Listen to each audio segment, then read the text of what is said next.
अस्सलाम वालेकुम स्टूडेंट। आज हम कर रहे हैं वही एक्सरसाइज 1, उसका यह पार्ट 3 है, जिसके अंदर आज हम क्वेश्चन नंबर 5 और क्वेश्चन नंबर 6 को सॉल्व करेंगे, जो कि हमारा ये लास्ट पार्ट होगा इस एक्सरसाइज का। फिर इसके बाद जो नेक्स्ट वीडियो होगी उसके अंदर हम एक्सरसाइज 2 स्टार्ट करेंगे, जो कि डबल इंटीग्रेशन से ही रिलेटेड होगी।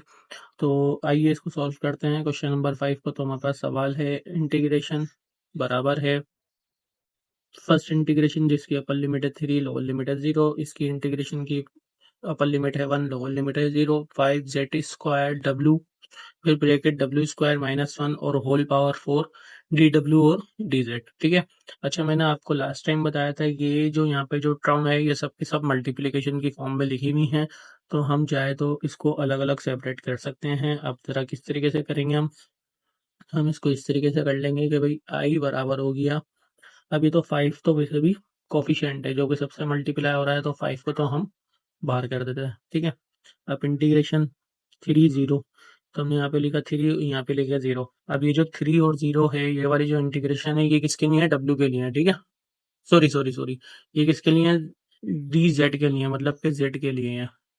और ये वाली किसके लिए है? डब्ल्यू के लिए। ठीक है। तो इसका मतलब ये जो हमने लिखा 3 0, यहाँ पे हमें जेड की वैल्यू लिखनी पड़ेगी। जेड की वैल्यू क्या है? सिर्फ जेड स्क्वायर है, और इसके साथ क्या आ गया? डी जेड आ गया। ठीक है। फिर आ गया मल्टीप्लाई। फिर हमने लिखी ये वाली इंटीग्रेशन 1 0, ये किसके लिए है? डब्ल्यू के लिए। तो डब्ल्यू की वैल्यू कौन सी है? W W square -1 whole power 4, और ये हो गया डी डब्ल्यू। ठीक है स्टूडेंट, तो हमने इस तरीके से इसको लिख लिया।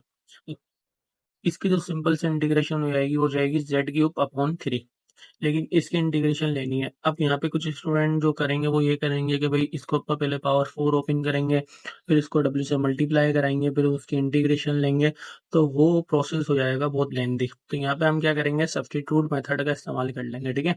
अगर किसी स्टूडेंट को ये नहीं पता कि भाई कब सब्स्टिट्यूट मेथड अप्लाई करना पड़ता है और कैसे अप्लाई हम करते हैं, अगर उसको बिल्कुल भी आइडिया नहीं है तो वो जो है मुझे कमेंट सेक्शन में बता सकता है। तो भाई जो है मैं उसको सब्स्टिट्यूट मेथड से रिलेटेड इंटीग्रेशन के जो टॉपिक्स हैं उनके ऊपर वीडियो बना दूंगा, ताकि जो इसको ये समझ में आ जाए कि कहाँ पे मैं सब्स्टिट्यूट मेथड के जरिए क्वेश्चन को जल्दी और इजी वे में सॉल्व कर लूँ। ठीक है। तो यहाँ पे हम सब्स्टिट्यूट मेथड इस्तेमाल करेंगे। अब वो कैसे इस्तेमाल करेंगे कि ये जो ब्रैकेट के अंदर वाली वैल्यू, ये जो वैल्यू ये वाली, इसको हम सपोज कर लेते हैं टी के बराबर, कि भाई टी बराबर हो गया डब्ल्यू स्क्वायर -1 के। ठीक है। इसका हम ले लेते हैं derivative with respect to W, तो जाएगा D T upon D W, और ये जाएगा 2w। ठीक है। ये हो गया इसका डेरिवेटिव, 1 का हो जाएगा 0। अब हमें यहाँ से क्या चाहिए होगा? हमें यहाँ से चाहिए होगा w और dw, ये दोनों चाहिए हैं। अब ये दोनों हमें कैसे मिलेंगे? 2 को हम यहाँ ले आएंगे तो जाएगा dt अपॉन 2, और w को हम इसके बाद ले आएंगे तो जाएगा w और dw। ठीक है। तो dw इसके पास आ गया तो हो गया w dw, w dw। ठीक है। सॉरी, w और dw वो किसके बराबर हो गया? डी टी अपॉन 2 के बराबर हो गया। अब किस तरीके से लिखेंगे हम कि भाई आई बराबर हो गया हमारे पास 5 integration 3 0 Z square D Z multiply integration 1 0। ठीक है। अब पहले हम चलते हैं इस ब्रैकेट में, ये क्या है? डब्ल्यू स्क्वायर -1, ये किसके बराबर था? टी के बराबर था, तो हम यहाँ पे लिख देंगे टी। इसके ऊपर पावर कितनी है? 4, तो हम लगा देंगे पावर 4। अब डब्ल्यू और डी डब्ल्यू, डब्ल्यू और डी डब्ल्यू वो किसके बराबर है? डी टी अपॉन 2 के, तो हम यहाँ पे लिख देंगे डी टी अपॉन 2। ठीक है। अभी जो अपॉन वाला भी 2 है ये भी ऐसा को डिवाइड हो रहा है, तो हम इसको भी जो है बाहर कर देते हैं, तो ये हो गया 5 अपॉन 2। ठीक है। अब हम ले लेते हैं इसकी इंटीग्रेशन और इसकी इंटीग्रेशन। इसकी इंटीग्रेशन क्या हो जाएगी भाई? हो जाएगी जेड क्यूब अपॉन 3, तो आ गया 3 0 मल्टीप्लाई इसकी इंटीग्रेशन क्या हो जाएगी? हो जाएगी t5 अपॉन 5, तो ये लिमिट आ गई इसकी 1 और 0। ठीक है। अब इसके अंदर तो हम अप्लाई लिमिट कर सकते हैं, लेकिन इसके अंदर अप्लाई लिमिट नहीं कर सकते। उसका रीजन ये है कि ये जो लिमिट है 1 और 0, ये हमें किसके लिए मिली हुई थी? डब्ल्यू के लिए मिली हुई थी। तो यहाँ पे क्या आ गया? टी आ गया। तो अब हम इस टी की जगह कुछ ना कुछ करेंगे। वो क्या करेंगे कि टी किसके बराबर था हमारे पास? डब्ल्यू स्क्वायर -1 के बराबर था।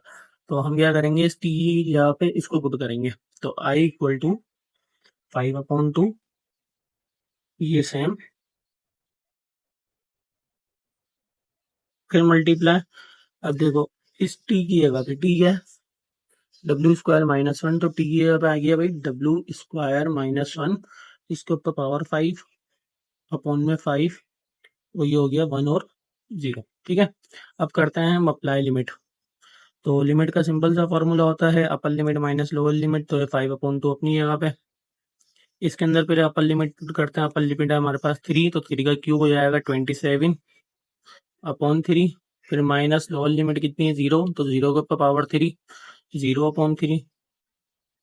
इसी तरीके से मल्टीप्लाई, इसकी अपर लिमिट कितनी है भाई 1, तो डब्ल्यू का स्क्वायर हो जाएगा 1, और 1 माइनस 1 कितने हो जाएंगे 0 हो जाएगा, और 0 के ऊपर पावर 5 भी वही 0 हो जाएगा, तो हो जाएगा 0/5।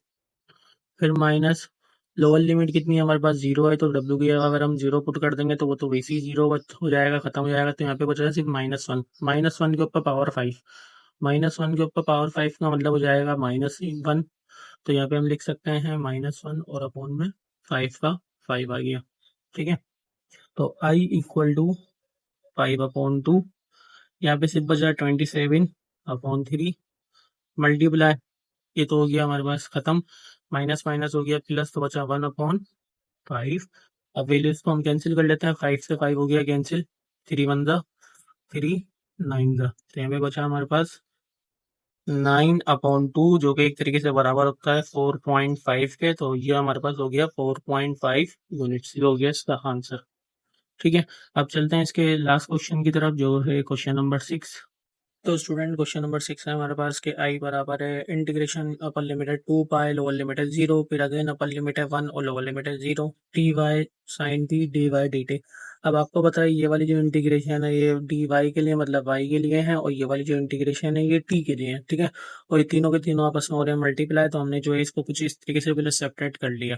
ठीक है, इंटीग्रेशन आ गई 2 पाई 0, अब यहाँ पे T sine T D T, T sine T D T multiply, ये वाली इंटीग्रेशन आ गई 1 0। अब आपको बताइए ये वाली इंटीग्रेशन क्योंकि वाई के लिए तो हमने यहाँ पे लिख दिया वाई और डी वाई। अब इसकी तो इजीली इंटीग्रेशन हो जाएगी। ठीक है, लेकिन इसके इंटीग्रेशन लेने के लिए हमें यहाँ पे लगाना पड़ेगा इंटीग्रेशन बाय पार्ट्स। अगर किसी स्टूडेंट को इंटीग्रेशन बाय पार्ट्स नहीं आता और इसको ये आइडिया ही नहीं है भाई इंटीग्रेशन बाय पार्ट्स क्या होता है, हम इसको कब इस्तेमाल करते हैं, तो जो है वो मुझे बता सकता है, तो फिर जो है मैं इंटीग्रेशन बाय पार्ट्स के ऊपर वीडियोस अपलोड कर दूंगा, ताकि जो है उसको हेल्प आउट हो जाए कि भाई इंटीग्रेशन बाय पार्ट्स कब इस्तेमाल करना है और कैसे इस्तेमाल करना है। ठीक है, तो इंटीग्रेशन बाय पार्ट्स का पहले हम लिखेंगे यहाँ पे फॉर्मूला, वो क्या होता है यू वी, मतलब कि दो आपके पास वैल्यू होंगी जो कि आपस में मल्टीप्लाई हो रही होंगी, जिनका इंटीग्रेशन लेना है। तो यहाँ पे दो वैल्यू आपस में मल्टीप्लाई हो रही है, तो पहले हम यू को सेम रखेंगे, वी की इंटीग्रेशन लेंगे, फिर माइनस, फिर इंटीग्रेशन यू का डेरिवेटिव लेंगे, फिर वी की इंटीग्रेशन लेंगे, फिर होल ब्रैकेट के बाद dx लिख देंगे। ठीक है, तो अभी हम यहाँ पे ले रहे हैं इसका इंटीग्रेशन लेंगे, जिसके लिए हम इस्तेमाल करेंगे इंटीग्रेशन बाय पार्ट्स। तो हमने लिखा इंटीग्रेशन 2 पाई 0 टी साइन टी और डी टी। अब सवाल ये है कि यहाँ पे u क्या है और v क्या है, तो u जो है हम t को लेंगे और v जो है हम साइन को लेंगे। इसका रीज़न ये होता है कि ये जो हमारे पास u का डेरिवेटिव है, अगर हम यहाँ पे t का डेरिवेटिव ले लेंगे तो सिंपल 1 हो जाएगा, लेकिन अगर हम साइन का डेरिवेटिव ले लेंगे तो वो कोस हो जाएगा, तो मतलब कि वैल्यू बढ़ जाएगी। तो हम यहाँ से डिसाइड करते हैं कि हमें वैल्यू बढ़ानी है या कम करनी है। ठीक है, तो इस वजह से हम जो है u को क्या ले रहे हैं t ले रहे हैं, और v को क्या ले रहे हैं साइन t ले रहे हैं। अब जहाँ जहाँ u है वहाँ वहाँ t आएगा, देखो ये u ये t ये u ये t पे डैश आ गया। ठीक है, v की जगह आ गया sine t D T, minus v की जगह आ गया साइन t डी टी और ब्रैकेट बंद करके डी टी। ठीक है, अब इसके ऊपर है यहाँ पे लिमिट, वो है 2 पाई और 0, तो हमें यहाँ पे लिमिट अप्लाई करनी है, तो एक ब्रैकेट हम यहाँ पे लगाएंगे, तो ये लिमिट आ गई 2 पाई और 0, और एक लिमिट हम यहाँ पे लगाएंगे 2 पाई और 0। अब आपके जहन में सवाल होगा कि भाई यहाँ पे लिमिट क्यों नहीं लगाई और यहाँ पे लिमिट क्यों नहीं लगाई, तो जो है यहाँ पे और यहाँ पे लिमिट अप्लाई नहीं होती, क्योंकि आंसर फिर आपके पास प्रॉपर नहीं आएगा। इसका जो पूरा रीज़न है वो मैंने जो है एक वीडियो में बताया हुआ है, ऊपर जो है पॉपअप आ रहा होगा, आप जो है उसके ऊपर क्लिक करके वहाँ से इसका पूरा रीज़न देख सकते हो कि भाई यहाँ पे और यहाँ पे जो है हमने लिमिट को क्यों नहीं रखा। ठीक है, तो ये टी का तो टी रहेगा, साइन की इंटीग्रेशन होती है माइनस का कोस टी, तो वो हमने लिख दी, और ये वाली हमारे पास जो लिमिट है वो अपने यहाँ पे माइनस का माइनस। अब टी का हो गया डेरिवेटिव, तो टी का डेरिवेटिव हो जाएगा 1। ठीक है, 1 हम यहाँ पे भले नहीं लिखे, वही साइन की इंटीग्रेशन हो जाएगी माइनस का cos t और dt का dt। ठीक है स्टूडेंट, अब ये माइनस जो है इसको हमने बाहर निकाल दिया, तो यहाँ पे हमारे पास बचा सिर्फ t और cos t, फिर माइनस माइनस हो गया प्लस। अब ये आ गया हमारे पास कोस, तो कोस की इंटीग्रेशन होती है साइन टी, हमने लिख दी, उसकी वो लिमिट है 2 पाई 0 वो भी लिख दिया। ठीक है, अब हम करते हैं इसके ऊपर अप्लाई लिमिट। तो यहाँ पे पहले अप्लाई लिमिट करते हैं। अप्लाई लिमिट का फार्मूला क्या होता है, upper limit minus lower limit. तो अपर लिमिट क्या है हमारे पास 2 पाई, तो टी की जगह 2 पाई मल्टीप्लाई टी की जगह 2 पाई। ठीक है, फिर माइनस लोअर लिमिट क्या है 0, तो टी की जगह 0 और टी की जगह 0। ठीक है, फिर प्लस, फिर अगेन इसी तरह अपर लिमिट क्या है 2 पाई, तो टी की जगह 2 पाई माइनस लोअर लिमिट क्या है 0, तो टी की जगह आ गया हमारे पास 0। ठीक है, अब यहाँ पे मैंने एक चीज लिखी है आपकी आसानी के लिए, वो क्या है 2 पाई बराबर हो जाता है 3/6। ठीक है, अब यहाँ पे है कोस 2 पाई और कोस 0, तो कोस 2 पाई और कोस 0 की वैल्यू होती है 1। इसी तरह sine 2 pi sine 0, sine 2 pi sine 0 इसकी वैल्यू होती है 0। तो ये 2 पाई का 2 पाई, इसकी जगह क्या आ जाएगा 1 आ जाएगा, फिर माइनस इसकी जगह आ जाएगा 1, लेकिन 1 0 था 0 हो गया, फिर प्लस ये भी 0 ये भी 0, तो पूरा आंसर हो गया 0। ठीक है, यहाँ पे सिंपल सा बचा हमारे पास माइनस का 2 पाई। ठीक है, ये हो गया इस वाले पार्ट का आंसर। अब जरा इसकी इंटीग्रेशन करते हैं, तो 10 वाई डी वाई, इसकी इंटीग्रेशन क्या हो जाएगी y² अपॉन 2। ठीक है, सिंपल हो जाएगी। अप्लाई लिमिट कर देते हैं, तो 1 का स्क्वायर हो जाएगा 1, तो हो जाएगा 1/2, और 0 पुट करेंगे तो 0 का स्क्वायर हो जाएगा 0, तो हो जाएगा 0/2। ठीक है, ये तो खत्म हो जाएगा, तो यहाँ पे बचा 1/2, तो हमने यहाँ पे लिख दिया। ठीक है, अब ये दोनों आपस में क्या हो रहे हैं भाई, मल्टीप्लाई हो रहे हैं, तो इसका आंसर आया था हमारे पास माइनस का 2 पाई, तो ये लिखा हमने, इसका आंसर आ गया माइनस का 2 पाई मल्टीप्लाई, इसका आंसर क्या आया हमारे पास 1/2, 2 से 2 कैंसिल, तो हमारे पास बचा माइनस का पाई यूनिट। आंसर हमारा माइनस में आ सकता है। ठीक है, माइनस का बस सिंपल सा मतलब ये है कि हमारे पास डायरेक्शन जो है वो अपोजिट है। ठीक है स्टूडेंट, तो जो है नेक्स्ट वीडियो में हम स्टार्ट करेंगे एक्सरसाइज 2, जो कि डबल इंटीग्रेशन से ही रिलेटेड होगी।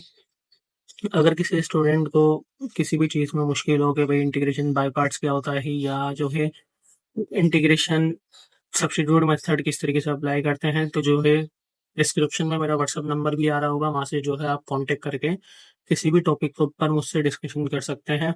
तो इंशाल्लाह जो है मैं आपकी जो है ज़रूर हेल्प करूँगा, ताकि जो है आप इजी वे में जो है इंटीग्रेशन या जो है डेरिवेटिव वगैरह उसको जो है इजी वे में सॉल्व कर सकें।